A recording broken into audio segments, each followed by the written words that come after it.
হে যুবকেরা, তরুণেরা, আজ জমিন যখন আল্লাহ আমাদেরকে দায়িত্ব নাই, আল্লাহর জমিন আল্লাহর আদারের বিরুদ্ধে যে কথা বলবে তার জবানে একটু ট্রিটমেন্ট করা দরকার আছে না নাই?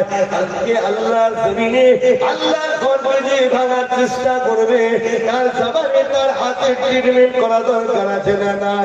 আজকে আমি আব্বাস সিদ্দিকী আহলে সুন্নাত ওয়াল জামাত নামে একটা ঐক্য তৈরি করলাম, কারো বিরুদ্ধে নয়, আমার অধিকারটা নিয়ে ইজ্জতের সাথে বাঁচার জন্য আমি কখনো কোনো ধরনের বিরোধিতা করতে বলবো না।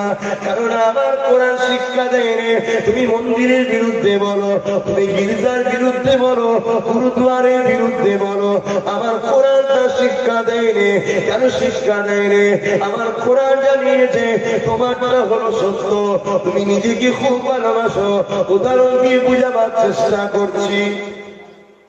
ধরো তুমি সত্যি তোমার মাকে খুব ভালোবাসো, তোমার মা খুব ভালো, পর্দা নিশিনা, চরিত্রওয়ালা,